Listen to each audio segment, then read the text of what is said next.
அஸ்ஸலாமு அலைக்கும் வரஹ்மத்துல்லாஹி வபரகாத்துஹு. ஒரு நண்பர் என் இன்பாக்ஸில் கேட்டிருந்தார், பிரதர் ஜப்பான் நாட்டில் ஜப்பான் மொழி தெரிஞ்சால் தான் வேலை கிடைக்குமா, ஜப்பான் மொழி கட்டாயம் தெரிஞ்சுக்கணுமா, இப்படின்ற மாதிரி ஒரு நல்ல கேள்வி ஒன்று கேட்டிருந்தார். ஸோ இதுக்கு ஒரு சின்ன ஒரு பதிலை பார்ப்போம்.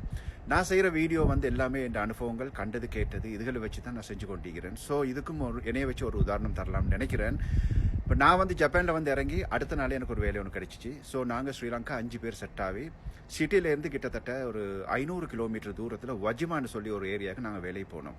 நியூ ப்ராஜெக்ட், புதுசாக வீடு ஒன்று எடுத்து கட்டி கொண்டிருந்தாங்க. இங்கே எல்லாருக்கும் தெரியும், பலகையால் தான் வீடு கட்டுறேன்.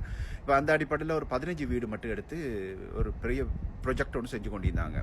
அங்கே வேலை எல்லாமே ஜப்பானீஸ், கிட்டத்தட்ட 50லேருந்து 60 ஜப்பானீஸ்.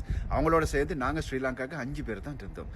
வேலை எங்கள்கிட்ட பலகைகள் அந்த ரீல் பண்ணுறது, பலகைகள் ஃபிட் பண்ணுறது, வெட்டி தாரத்தை எடுத்து மேலே எடுத்து வச்சு ஃபிட் பண்ணுறது, காபட் போடுறது, மற்றது புதிய புதிய சாமான்கள் வச்சு ஃபிட் பண்ணுறது, இதுகள் தான் வேலை. பெரிய அளவுக்கு வேலை கஷ்டமே இல்லை. நல்ல சம்பளம், சாப்பாடு ஃப்ரீ, ரூம் ஃப்ரீ, நல்ல சம்பளம், எல்லாமே நல்ல. ஸோ என்ன சொல்ல வாரேன்னு சொன்னால், ஒரு மாதம் தான் நாங்கள் வேலை செஞ்சோம், கஷ்டமே இல்லை வேலை.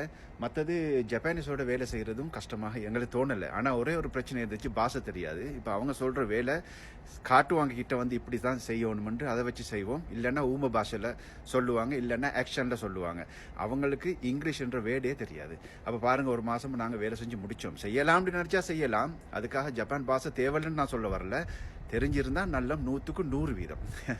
தெரியாட்டி கஷ்டம்தான். ஏன்னு சொன்னால் எந்த பாஷையும் இங்கே எடுபடாது. இங்கிலீஷே தெரியாது மிச்சம் பேருக்கு. நான் சொன்ன நேர்கனவே 100க்கு 90% ஜப்பானீஸ் பேசுவாங்க, 10% தான் இங்கிலீஷ் பேசுவாங்க. ஆக இங்கிலீஷ் எல்லாம் இங்கே எடுபடாது. அதனால் ஜப்பானீஸோட வேலை செய்யலாம் நல்லாவே. ஏன்னு சொன்னால் அதை பற்றி ஒன்றுமே யோசிக்க தேவையில்லை. வேலைண்டா வேலை, பிரேக்ண்டா பிரேக்.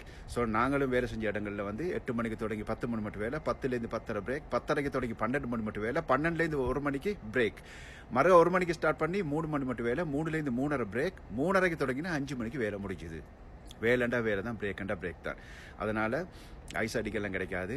நல்லபடியாக வேலை செஞ்சு கொடையாகலாம். ஆக அதை பற்றி யோசிக்க தேவையில்லை. நீங்கள் பாஷை தெரியாது அப்படின்றலாம் அது ஒரு டென்ஷன் எடுக்க தேவையில்லை. இப்போ நாங்களும் பாஷை படித்து கொண்டா வந்தோம். இப்போ எனக்கே பாஷை சரியாக தெரியாது.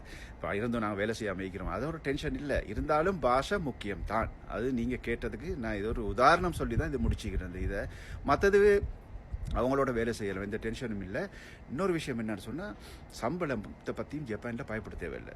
நீங்கள் எப்படியும் வேலை செஞ்சீங்கன்னு சொன்னால் உங்களோட மாதம் முடியும், உங்களுக்கு சேலரி கிடைக்கும் மாஷா அல்லாண்டு. அதில் எந்த ஒரு குறைபாடுன்னு வச்சுக்கொள்ள மாட்டாங்க. ஸோ இதுதான் விஷயம். இன்ஷா அல்லாஹ் சந்திப்போம் அடுத்த வீடியோவில். ஓகே, பாய்.